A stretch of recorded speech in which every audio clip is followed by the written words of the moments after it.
When your Xumo TV remote shows a red light, it typically indicates one of three main issues: power problems, pairing issues, or infrared signal disruption. Let's start with the most common cause. The most common cause of remote issues is dead or improperly installed batteries. Replace them with fresh alkaline or lithium batteries, ensuring correct polarity. Lithium batteries last longer and perform better than alkaline ones. If you notice corrosion on the battery contacts, clean them gently with rubbing alcohol using a cotton swab. This ensures proper electrical connection. If battery replacement doesn't work, try power cycling the remote. Remove the batteries for 30 seconds, then press and hold the power button for 10 seconds while the batteries are still out. This clears any residual charge. Many Xumo remotes use infrared technology, requiring a clear line of sight to the device. Keep the remote within 3 to 15 feet of the Xumo box, pointing directly at the infrared sensor. Clean the infrared sensors on both the remote and the Xumo device. Also, turn off other infrared devices and reduce bright lighting that might interfere with the signal. These initial checks resolve most red light issues with Xumo remotes. Start with batteries, try power cycling, and ensure proper infrared communication.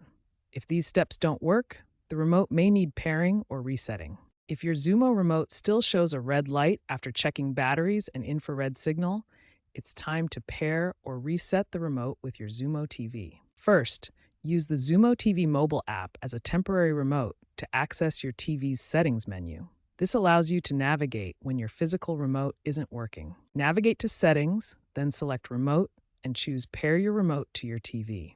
Follow the on-screen instructions that appear. If you can't access the settings menu, try turning off the TV and unplugging it from power for a few minutes. Then plug it back in and try the pairing process again. For manual pairing, the method depends on your remote type. If your remote has a settings button, hold the 1 and 3 buttons for 3 seconds, then wait 10 seconds. For remotes without a settings button, press and hold the 3 dots and back arrow buttons for 3 seconds, then wait 10 seconds. You should see a success message appear. If pairing fails, try resetting the remote. For remotes with a settings button, press and hold add and back buttons until the LED turns green, then press 9, 8, and 1. The LED should flash red to indicate reset. For remotes without a settings button, press and hold 3 dots and back arrow buttons until LED turns green, then press 9, 8, 1, and wait for red flash. There's also an alternative method using back arrow and plus buttons. If problems continue, ensure your Xumo box has a stable internet connection. For 4K streaming, you need at least 25 megabits per second, while general use requires 10 megabits per second.